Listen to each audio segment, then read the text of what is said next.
Bismillahirrahmanirrahim. Assalamualaikum warahmatullahi wabarakatuh. Alhamdulillahillazi anzalal Qur'an hudal linnasi wa bayyinatin minal huda wal furqan. Asyhadu an la ilaha illallah wahdahu la syarikalah wa asyhadu anna Muhammadan abduhu wa rasuluh. Allahumma shalli wa sallim ala nabiyyina Muhammadin wa ala alihi wa sahbihi wa tabi'in ajmain. Qala Allah ta'ala fi kitabil karim, a'udzu billahi minasyaitonir rajim. Ya ayyuhallazina amanu taqullaha haqqa tuqatih wa la tamutunna illa wa antum muslimun. Raditu billahi rabba wa bil islami dina wa bi Muhammadin nabiyya wa rasulah. Para jemaah sekalian yang kami hormati, yang kami muliakan, di subuh yang sangat sejuk ini, mari kita kembali mengaturkan rasa syukur yang sebesar-besarnya kehadirat Allah Subhanahu wa taala. Allah yang telah menciptakan kita, menciptakan manusia, menciptakan alam semesta untuk kehidupan kita, dan juga menciptakan segala sesuatu yang dibutuhkan oleh manusia untuk menjalani kehidupannya. Mari kita juga mengajak para jemaah untuk senantiasa berselawat kepada Nabi kita, Nabi besar Muhammad sallallahu alaihi wasallam. Nabi yang sudah ditunjuk oleh Allah Subhanahu wa taala, dipilih untuk menyampaikan risalah, menyampaikan wahyunya sebagai petunjuk kehidupan agar manusia bisa selamat baik di dunia maupun di akhirat. Para jamaah sekalian, untuk kelanjutan pengajian kita setiap subuh Sabtu baru kita laksanakan sejak bulan suci Ramadan, karena berbagai macam halangan, dan insya Allah kita mulai lagi pada pekan ini.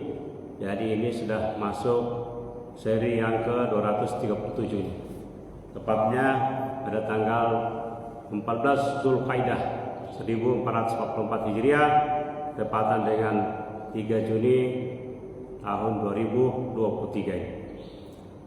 Pada kesempatan ini kita akan membahas betapa pentingnya pengetahuan dan pemahaman kita berkaitan dengan kehidupan yang sifatnya universal dan juga bersifat berkelanjutan. Ini penting untuk kita ketahui agar manusia bisa menjalankan kehidupannya dengan benar. Seperti kita juga maklumi bahwa segala sesuatu produk yang resmi yang diciptakan oleh manusia selalu disertai dengan buku petunjuk. Kita membeli HP, handphone, selalu diberikan panduan untuk menggunakannya. Kita membeli mobil, motor, segala macam bentuk kendaraan, baik yang kecil-kecil sampai yang besar, kita juga diberikan petunjuk bagaimana menggunakannya, bagaimana memeliharanya, bagaimana menjaganya. Karena kalau tidak kita gunakan dengan benar, maka akan terjadi kerusakan.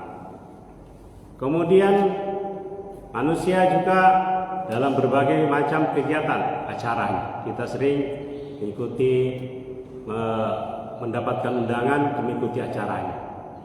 Kita sering minta supaya diberikan alamat yang jelas di mana tempat acaranya itu. Pasti kalau ada acara, ada undangan, kita bertanya-tanya di mana tempatnya ini. Lalu kita diberi petunjuk untuk mencari alamatnya.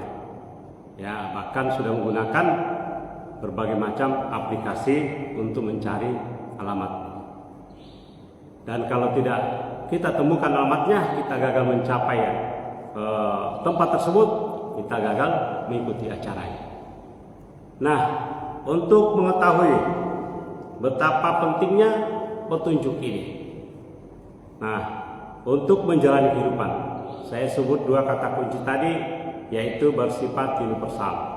Universal di sini adalah terutama berkaitan dengan baik yang sifatnya sementara di dunia maupun kehidupan di akhirat. Tidak mungkin petunjuk ini bisa kita peroleh hanya dari manusia biasa apabila petunjuk itu meliputi dunia dan akhirat.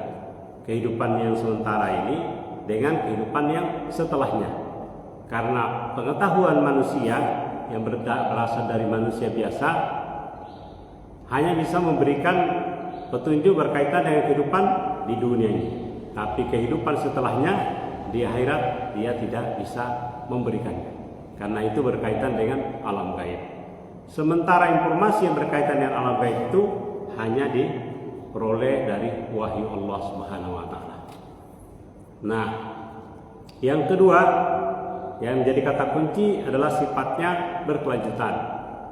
Jadi tadi kaitan dunia dan akhirat, kalau sifatnya berkelanjutan ya sama ini. Baik proses kehidupan kita dari lahir sampai manusia meninggal dunia. Yang sering saya gambarkan petunjuk ini berlaku secara berkelanjutan, yaitu manusia mengetahui asal usulnya di alam rahim.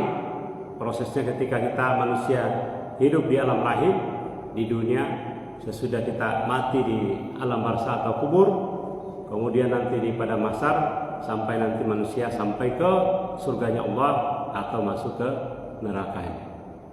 Nah, itu semua memerlukan petunjuk, terutama yang sampai kehidupan akhirat tadi, yang sifatnya berkelanjutan. Yang dimaksud dengan berkelanjutan di sini sudah tidak ada habisnya, karena di akhirat itu sifatnya kekal. Nah, inilah kita sangat penting yang disebut petunjuk ini, ya, karena hidup itu di akhirat nanti kekal, khalidina fiha. Ada yang khalidina fiha dari penghuni neraka, orang-orang yang musyrik, orang-orang yang tidak mengetahui tentang adanya Allah dan hari kemudian tidak percaya, dan ada yang kekal di surga ini, orang-orang yang beriman dan beramal saleh. Nah,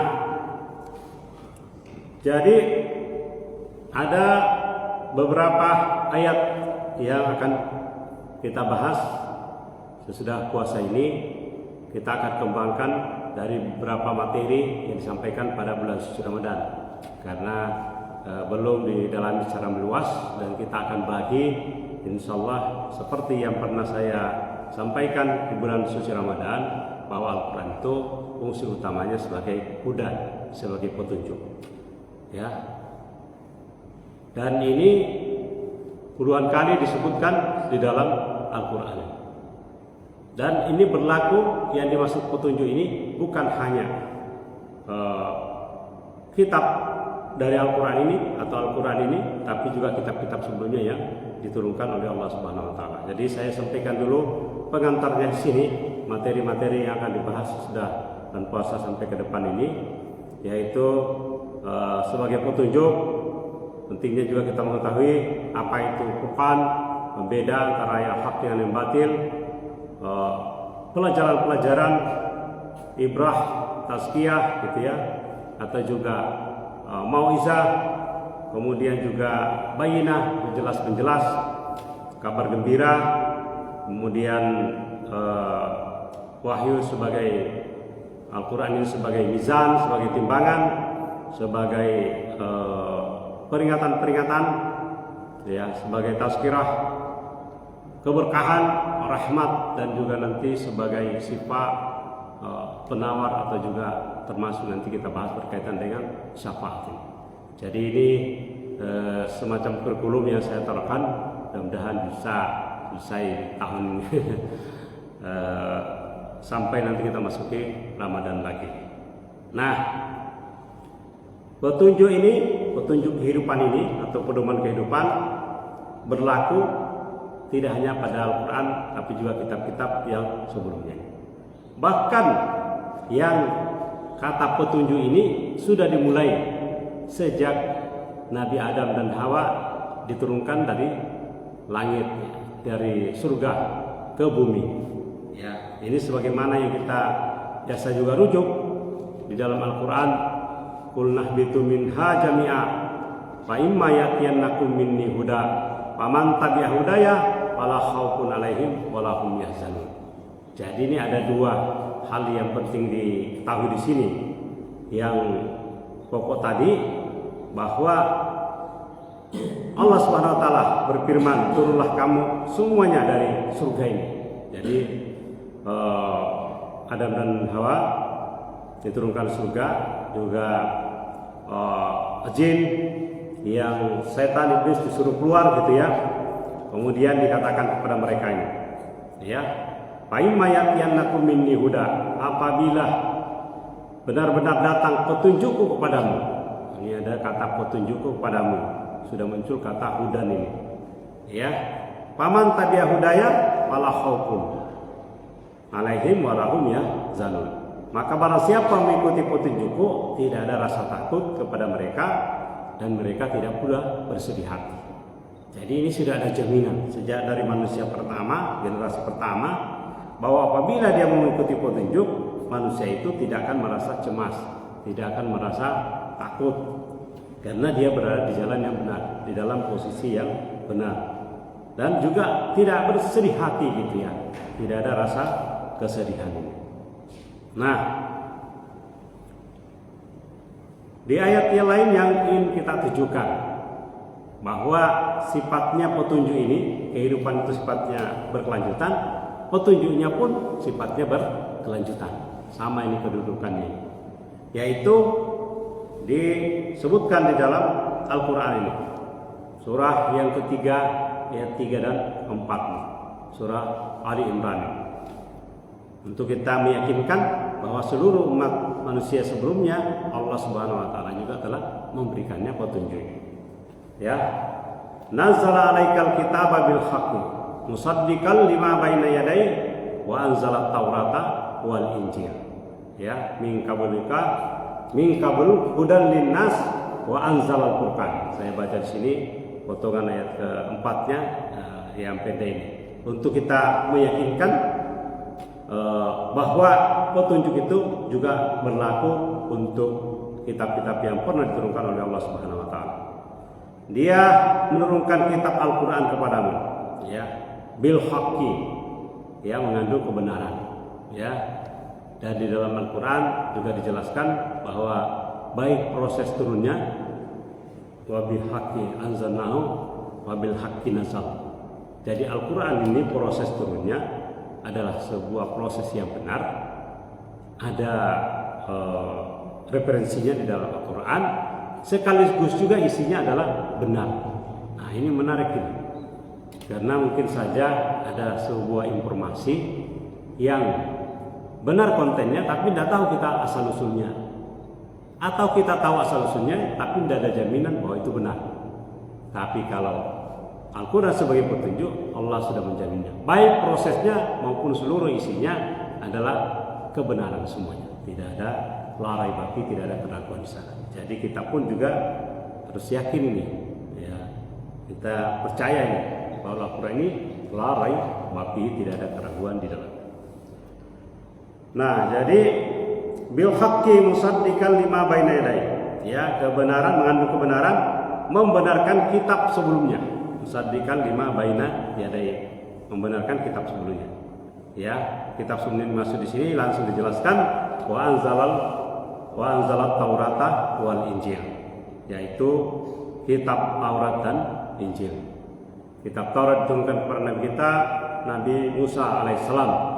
Ya, jadi seluruh nabi untuk kita kaum muslimin itu adalah nabi yang diutus oleh Allah Subhanahu wa taala. Semuanya kita harus percaya. Tidak bisa kita percaya kepada Nabi Muhammad tapi tidak percaya kepada Nabi Isa sebagai rasul. Tapi kapasitasnya tetap sebagai nabi dan rasul, tidak ada yang lain-lain. Ya, sesuai dengan tujuannya diutusnya. Nah, jadi kitab Taurat dan Injil sama, Injil juga seperti itu. Kita percaya Nabi Musa pernah menerima kitab dari Allah Subhanahu wa taala, Injil, ya, sama dengan saudaranya Harun, tapi dalam kapasitasnya hanya sebagai nabi utusan Allah Subhanahu wa taala. Fungsinya apa ini? Jadi seluruh kitab tadi, baik Al-Quran, Taurat dan Injil, ya, hudal linnas, sebagai petunjuk manusia. Dan inilah yang disebut dengan universal tadi, yang berlaku untuk umum. Jadi tidak benar kalau ada mengatakan wahyu Al-Quran itu hanya ditunjukkan ya untuk orang tertentu. Ya. Kecuali yang memang disebutkan dalam Al-Quran, kitab Taurat, Injil untuk Bani Israel. Tapi Al-Quran ini kitab terakhir, ya Nabi terakhir, sifatnya untuk lil alamin, untuk seluruh makhluknya Allah Subhanahu Wa Taala, manusia yang ada di alam ini. Nah, wa anzal Al-Furqan, dan dia juga menurunkan Al-Furqan. Kan di sini yang dimaksud di sini adalah Al-Quran tadi. Yang bahasa lainnya juga disebut Furqan ini karena dia membedakan mana yang benar dan mana yang salah. Kenapa demikian? Karena kitab-kitab sebelumnya sebagaimana yang disebutkan di dalam Al-Quran bahwa sudah ada mengalami perubahan-perubahan, penambahan, pengurangan, dipindahkan dari tempatnya. Itulah yang dikecam oleh Allah Subhanahu Wa Taala. Ya, fawailul lil ladzina yaktubunal kitaba biaidihim. Ya, dilaknat oleh Allah Subhanahu Wa Taala yang menulis kitab dengan tangan-tangan mereka sendiri. Ya. Dan mengatakan azamin indillah, dari Allah. Padahal itu bukan dari Allah, dia karang sendiri. Nah, makanya turun Al-Quran untuk meluruskan kembali fungsi wahyu yang diturunkan oleh Allah Subhanahu Wa Taala kepada manusia, ya, supaya kitab-kitab sebelumnya diluruskan kembali, ya, dengan Al-Quran ini. Nah, saya ambilkan dua lagi ayat untuk penguatan dari ini, nanti kita lanjutkan lagi karena ini ada pengantar untuk kajian-kajian sebelumnya. Nah, yang ditujukan tadi dari bahasa wahyu ini itu sifatnya berkesinambungan, berkelanjutan dan bertingkat. Ini ada lagi yang lain menarik untuk kita sebut bertingkat ini. Tadi sebutkan hudal linnas, untuk manusia. Kemudian hudalil muslimin, ya, orang-orang yang berserah diri. Hudalil mu'minin, hudalil muttaqin. Nah, kita sampaikan dua ayat lagi untuk menunjukkan ini, ya. Satu yang untuk muttaqin, dan juga tadi sudah ada contohnya yang hudal linnas. Nah, ini menarik nih karena untuk kita membantah juga tadi. Jadi kalau orang yang sudah dia manusia, dia sudah muslim berserah diri, dia sudah beriman, dia sudah bertakwa. Jadi semakin kita mendekati Al-Quran ini berdasarkan pengetahuan kita, berdasarkan kalau kita mau berarti berkeyakinan, kemudian kalau dengan muslim berserah diri, kemudian kalau takwa ini intinya ini sudah pada tingkatan yang lebih tinggi, rasa takut kepada Allah Subhanahu Wa Taala penuh dengan ketaatan. Semakin kita patuh, semakin taat, semakin pasrah, semakin bertawakal, fungsi Al-Quran itu juga semakin meningkat di dalam diri kita ini, baik dalam urusan ibadah maupun urusan peningkatan keyakinan, ya, amal soleh, dan juga berkaitan dengan melipat gandaan pahala dari Allah Subhanahu Wa Taala. Dan juga seperti antara ilmu dengan amal, yarfa'illahu allazina amanu minkum wallazina utul ilma darajat. Jadi tinggikan derajat di antara kalian ini orang-orang yang beriman dan juga berpengetahuan. Jadi semakin kita tahu bahwa ini sebagai fungsinya sebagai petunjuk, sebagai pelajaran dan seterusnya, dan juga semakin kita yakini, maka nilai pahalanya juga semakin tinggi. Dia juga semakin fungsional di dalam kehidupan. Nah,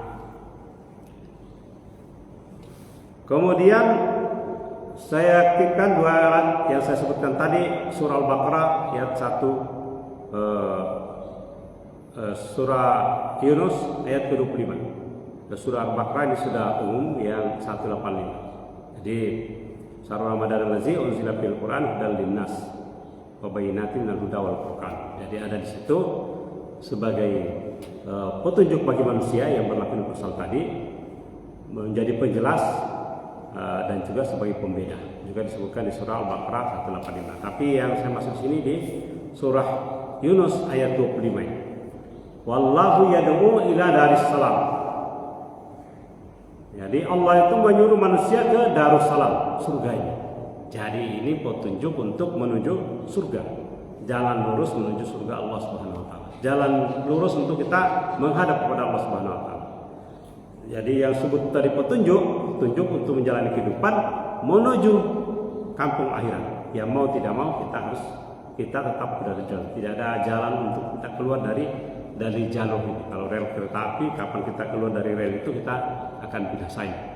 Kalau kecepatan tinggi apalagi dari kecelakaan. Nah, inilah petunjuk untuk menuju yang disebut oleh Allah Subhanahu wa taala ini Darussalam. Ila Darussalam.